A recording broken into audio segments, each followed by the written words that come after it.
Hello, everyone. Welcome to this week's Indie Artist Music Hustle with Blonde Intelligence. I'm your host, Miss Ronnie, where I always seek to give you exquisite cranial repertoire. And this week, I am going to talk about the trends of 2023 in the music industry and where they continue into 2024 in this world of artificial intelligence. So, I remember when I first started my company, Blonde Intelligence. Um, I started it based on current trends, research in the music industry, and futuristic thinking. Um, so there was a lot of information that I put into my first, I guess I would say, promo. So let's take a look. Digital music was the single most important factor in the United States music industry revenue growth. By 2025, revenue from streaming will represent 79% of all U.S. recorded music revenues and 39% of the global streaming market.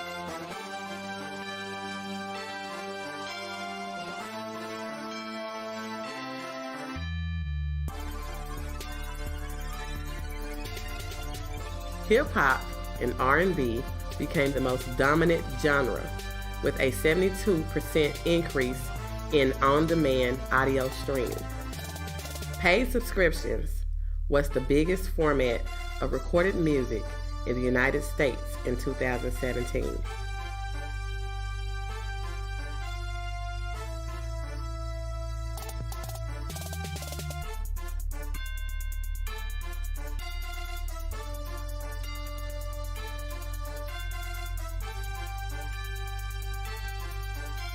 Consumers show a growing willingness to subscribe to massive libraries rather than individual pieces of music.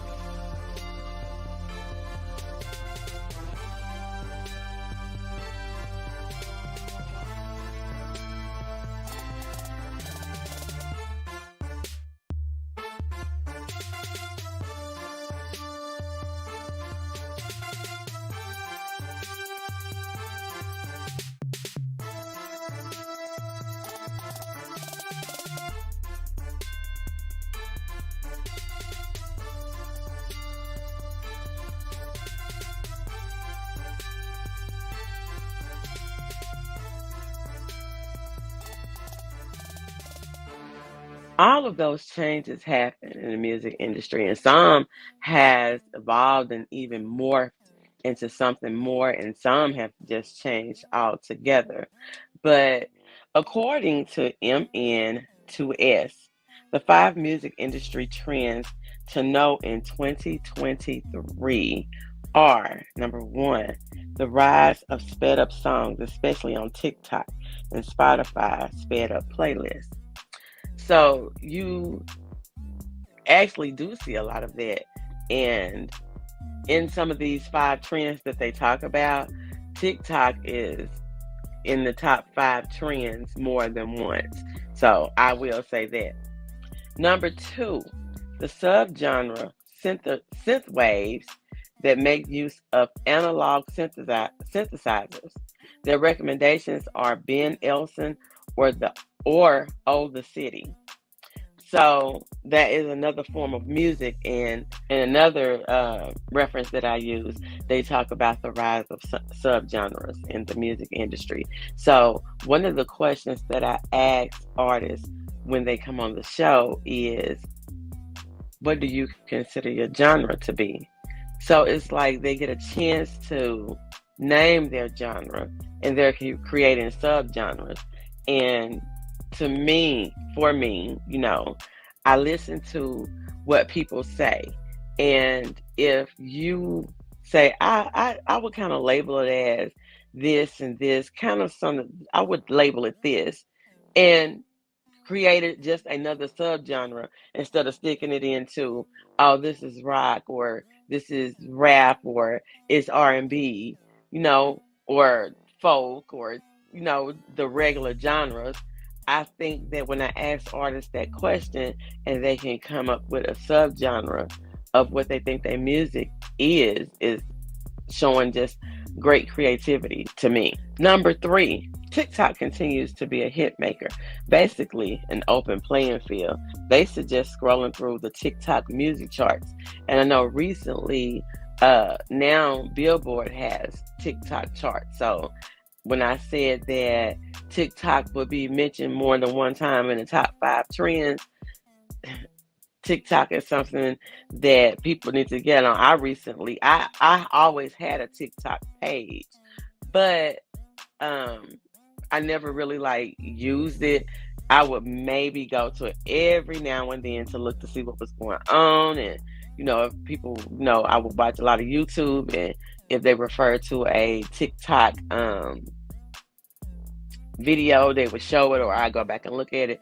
So I think that Facebook is still first, but I think TikTok is really gaining steam, especially for the independent music artists or just the music artists, period, especially with now having Billboard charts. So, number four, micro genres gain new audiences, such as drift funk, which is a fusion of trap, hip hop, and vaporwave, which originated in Russia in 2010. And I had no idea of that. So now I know that a weakness that I have is that I need to study new subgenres because that's becoming a growing trend that people are becoming more original and able to, I guess, not put themselves in a box now with the different subgenres.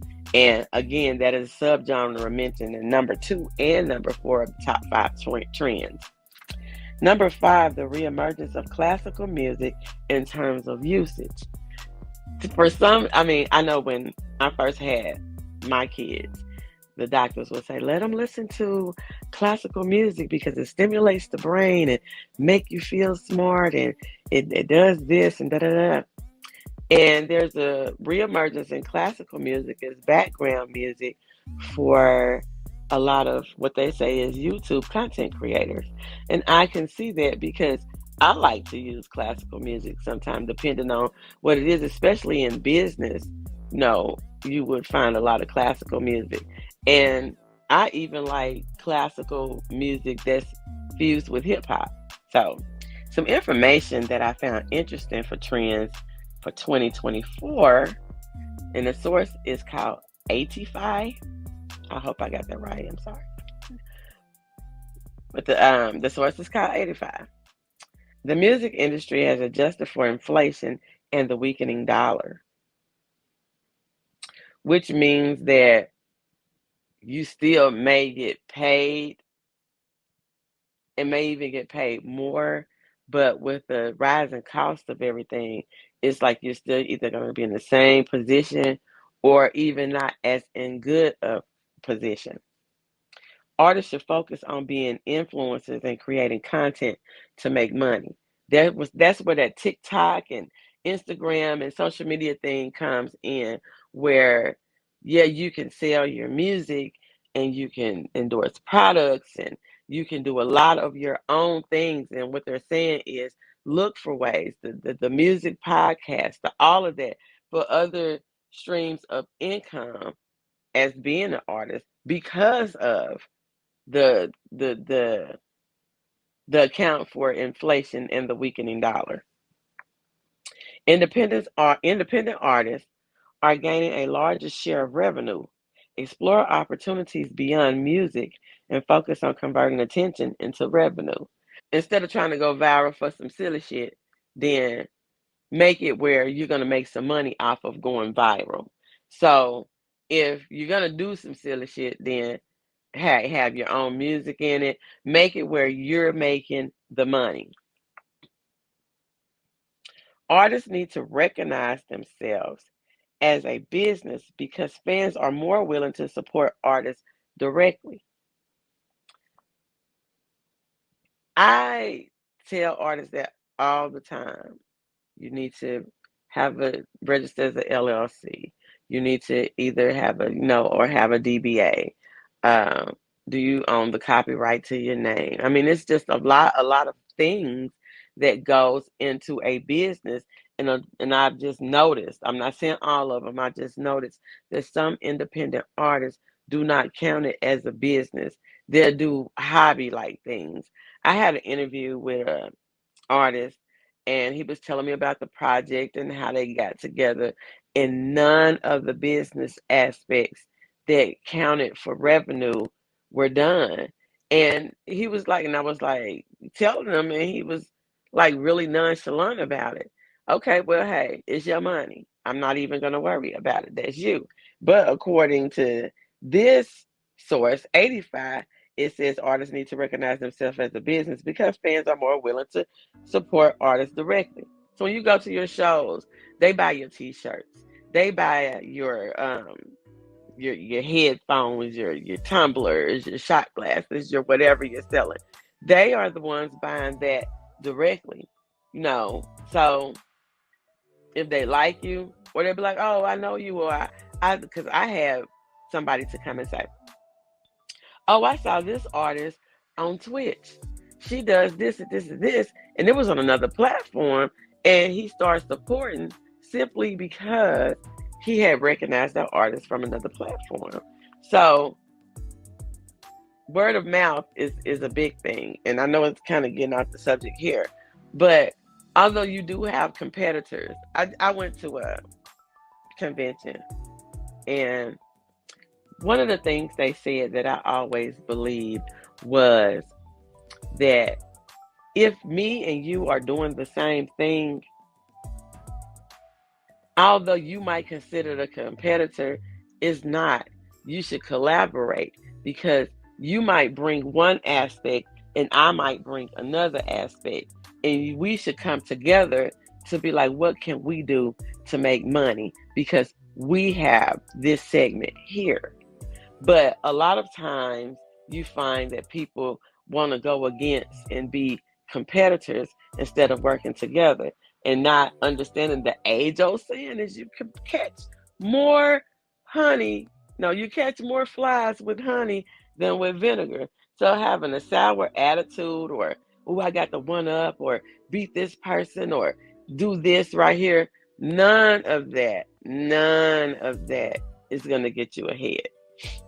You have to know that each person is talented and bring their own flavor to the table. And if people don't want to work together, you find other people to work with and you still go and reach your goals. This is the music industry in 2024 will require the right music for streaming platforms and playlists, but only a minority will be successful, emphasizing the importance of community engagement. So you have to increase your fan base and reach people on that level and find ways to reach them beyond social media, getting out there, not just beyond social media. Yes, beyond social media, but beyond the depending on streaming. I spoke with a artist with a manager that was that was managing a member of his family. I'll put it like that. And I was like, what are the goals? And he was like, well, just to make money off streaming. I was like, you know, you know how hard it is to make money off streaming? Yeah, I know, but that's all I'm really prepared for right now. And that just brings you back to artists need to recognize themselves as a business because fans are more willing to support artists directly.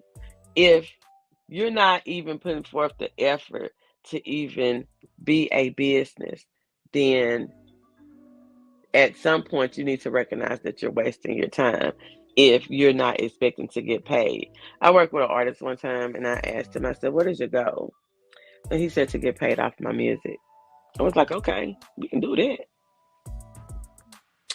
But would be a whole nother segment that I had talked about before, and I'm not going to talk about again about your attitude as an artist.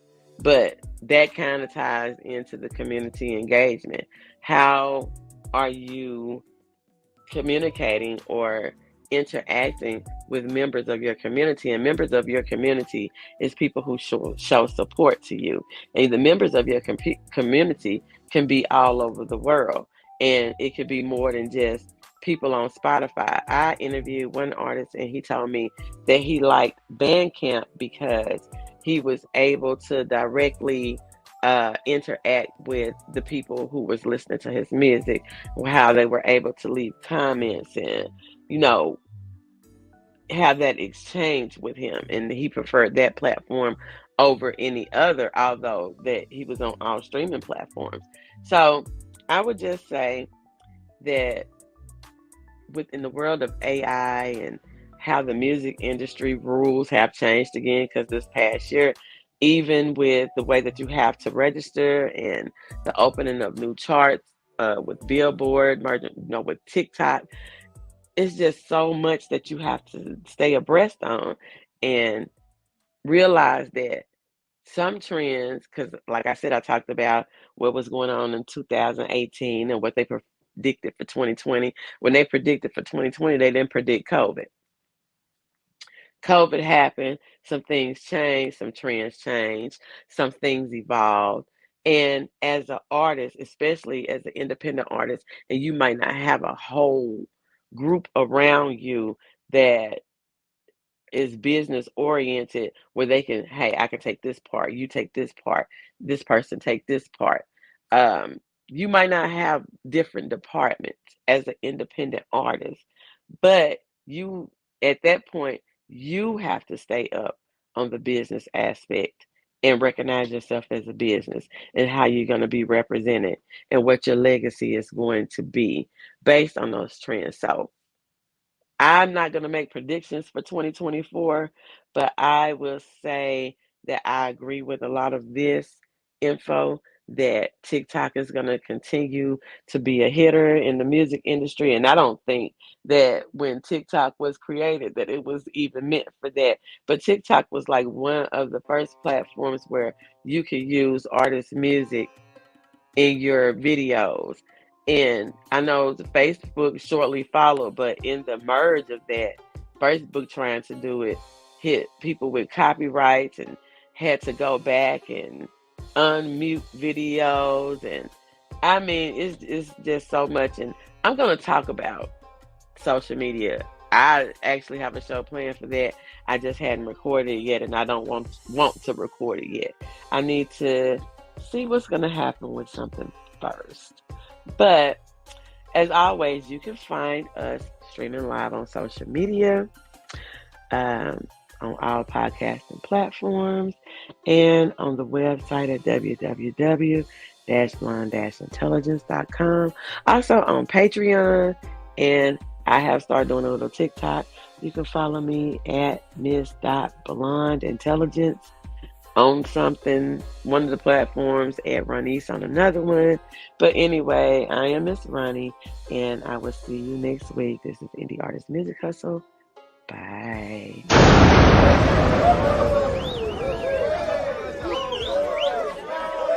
Do you have an event or special occasion?